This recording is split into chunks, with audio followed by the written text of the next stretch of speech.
Well, what better way than to start off a new episode of Raiders Sports Block than being down at Sprague Field for girls lacrosse, where the 13-0-1 Raiders would be facing their non-league opponents, the Cohasset Skippers, a talented team coming in with their own pregame team huddle music and a 10-2 record. With starting goalie Carly Boyle out sick, the pressure would be on for junior varsity goalie Alyssa Semino and the Raiders D to stop Cohasset. First half begins and immediately Cohasset attacks the net, testing Semino and score on a goal by Ellie Hansen. But Wellesley responds with 4 key scores of their own, 3 of them coming on restarts by Cecily Doctor and Sophie Vernon. As you can just tell, this is going to be an all-out battle on the turf. 4-1 Raiders and the Skippers are forced to take a timeout. But Cohasset comes out of that break with momentum back on their side before the opening period comes to a close, as Corey Golden and Allie Leahy cut it to a 4-3 deficit. So we start the second, Raiders clinging to this 1-goal lead just seconds into the half. Winning the draw, Cecily Doctor without hesitation charges to the cage, gets bumped and draws the penalty and a shot at the restart. Doctor waits for the whistle and fires it past goalie Taylor Frederick, and it's now a 5-3 Raider advantage. Cohasset always seems to have an answer though, and with barely 2 minutes pass by, Kyle Burke nets in the equalizer, and we've got a 5-5 game here.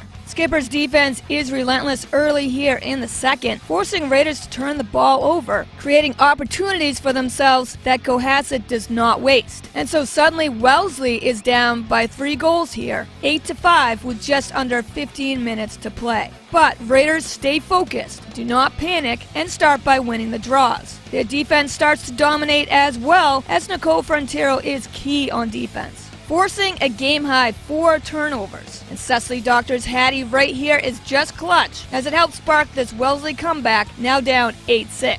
Seconds later, Brooke Swan finds the cutter Sophie Vernon, and Vernon nets a hat-trick of her own, and this intense match is only separated by 1 goal, with Cohasset barely hanging on 8-7 with 11 minutes to go and plenty of time left.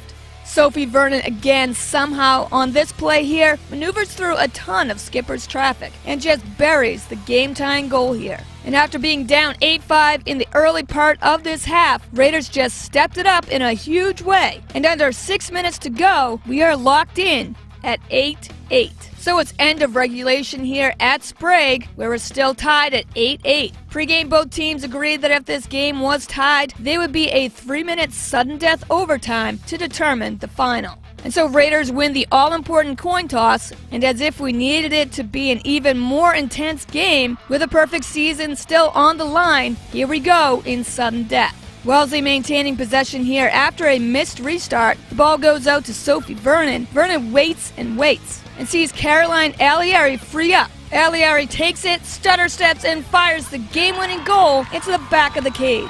What a clutch score as the Raiders go crazy. Wellesley wins it in sudden death overtime, and what a way to do it. Down by 3 goals late in the second, to respond as a team, fight their way back to a tie, forcing overtime, and then less than a minute in, get the job done. Caroline Alieri with the game winner here as the Raiders outlast the Skippers 9-8. So right across the field on Monday as well, baseball will be hosting the Milton Wildcats in a Bay State Conference showdown. Bottom second, Raiders already up 1-0, have the bases loaded here, and Jack Dolan hits it deep to right, driving in 2 more for a clutch double and 3-0 lead.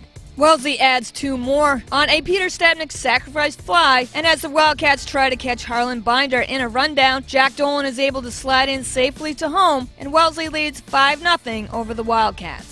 But very next inning, top third, Milton gets their own rally going here. Bases loaded, Dennis McAuliffe hits it very close down the first base line. Wellesley insists it's a foul ball, but play continues. And so after 2 runners score, Ethan Murphy's throw to third base goes too high for Brad Marchetti to reel it in, and Brandon Musto is able to bring the 3rd run across the plate. And when the dust settles, McAuliffe is standing on second base, and it's 5-3 Wellesley. David Mullen would then tie it up here, and Milton would end up coming out of the 3rd, now with the lead, 6-5.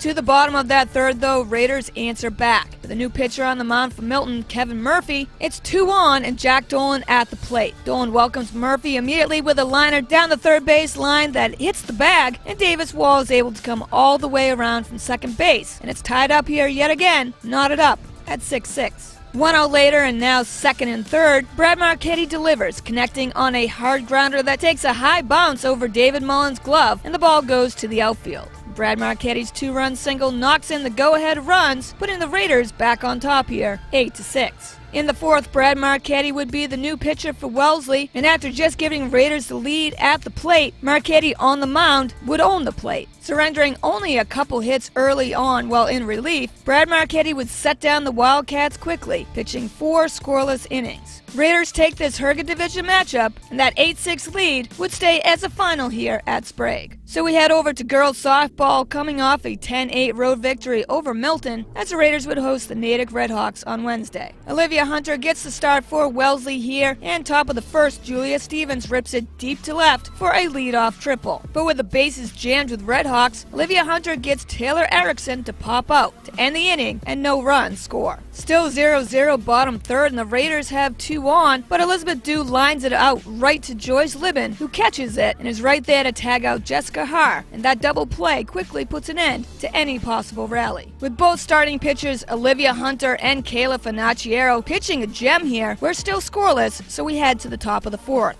Taylor Erickson lines it for a double, but Natick also strands another runner in scoring position after a Hunter strikeout and a great leaping catch here by Karen Yee to snag the floater by Caitlin Little, and the Raiders escape unscathed.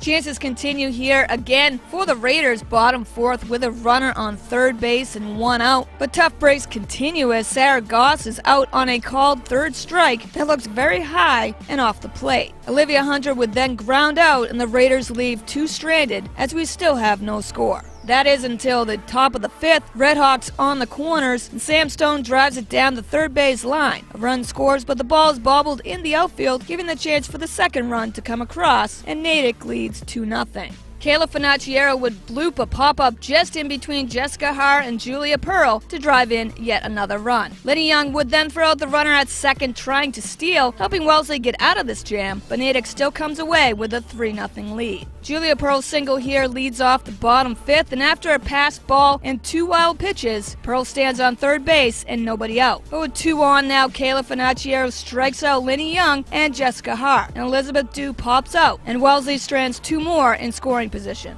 Tough game here for the Raiders as they had their chances but just couldn't connect on them. Olivia Hunter pitched solid, only allowing those 3 runs back in the 5th inning. But in the end, Natick holds on to win this one, shutting out the Raiders 3-0. Well, that wraps up another episode of Raiders Sports Block. Thanks for watching. Wellesley Public Media gets you the coverage you need to catch up on all Raiders highlights. Check us out on demand at wellesleymedia.org, a YouTube channel on Wellesley Media Corporation, and right here on Comcast 9 and Verizon 39.